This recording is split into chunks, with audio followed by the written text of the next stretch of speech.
नमस्कार। इन खबर में आपका स्वागत है। समलैंगिक एडवोकेट सौरभ कृपाल को दिल्ली हाईकोर्ट का जज बनाने को लेकर के सुप्रीम कोर्ट कॉलेजियम और केंद्र सरकार में ठन गई है। जहां एक तरफ कॉलेजियम चाहता है कि सौरभ कृपाल को दिल्ली हाईकोर्ट का न्यायाधीश हर हाल में बनाया जाना चाहिए क्योंकि वो सभी योग्यताएं पूरी करते हैं, वहीं केंद्र सरकार को आपत्ति है कि वो समलैंगिक हैं और उनका पार्टनर विदेशी है, इसलिए ऐसा करने से पहले सोचा जाना चाहिए। ये मामला 2-3 सालों से लटका हुआ था और इसी क्रम में जो कानून मंत्री हैं किरण रिजिजू, उन्होंने सुप्रीम कोर्ट कॉलेजियम को चिट्ठी भी लिखी थी। अब सुप्रीम कोर्ट ने 2 टूक कह दिया है कि किसी की सेक्सुअल ओरिएंटेशन को आधार बना करके उसको प्रमोट करने से नहीं रोका जाना चाहिए। इस बात की तारीफ की जानी चाहिए कि सौरभ कृपाल अपनी बात को, अपने ओरिएंटेशन को खुल करके बोलते हैं। अप्रैल 2019 को रॉ के जो लेटर मिले थे उससे पता चलता है कि सिर्फ 2 पहलुओं पर विवाद है। पहला ये कि कृपाल के पार्टनर स्विस नागरिक है, दूसरा ये है कि वे अपने सेक्सुअल ओरिएंटेशन को लेकर के काफ़ी ओपन है। उसी लेटर में केंद्रीय मंत्री किरण रिजिजू की एक चिट्ठी का भी जिक्र किया गया है। उस चिट्ठी में रिजिजू ने कहा है कि भारत में समलैंगिकता को अपराध की श्रेणी से बाहर जरूर कर दिया गया है, लेकिन सेम सेक्स मैरिज को अभी भी मान्यता नहीं मिली है।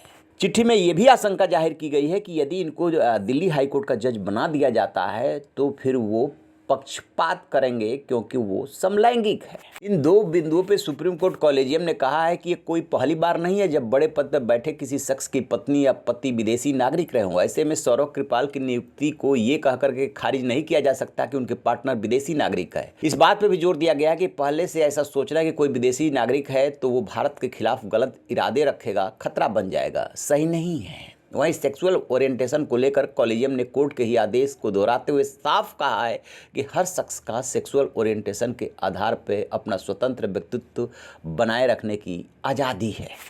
अब सवाल ये है कि सौरभ कृपाल कौन है जिसके लिए सुप्रीम कोर्ट अड़ गया है। तो आपको बता दें कि सौरभ कृपाल ने दिल्ली के सेंट स्टीफन कॉलेज से ग्रेजुएशन किया।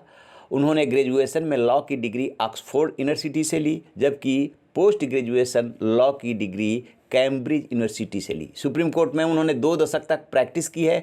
यूनाइटेड नेशन के साथ जेनेवा में काम किया है। सौरभ की ख्याति नवतेज सिंह जौहर बनाम भारत संघ के केस को लेकर के जानी जाती है। वो केस धारा 377 हटाए जाने को लेकर के याचिकाकर्ता के वकील थे। सितंबर 2018 में धारा 377 जो कि समलैंगिकता को ही लेकर के है, जो कानून था उसे सुप्रीम कोर्ट ने रद्द कर दिया था। ये हैं वो वकील जिनकी नियुक्ति हर हाल में सुप्रीम कोर्ट चाहता है और केंद्र सरकार को आपत्ति है।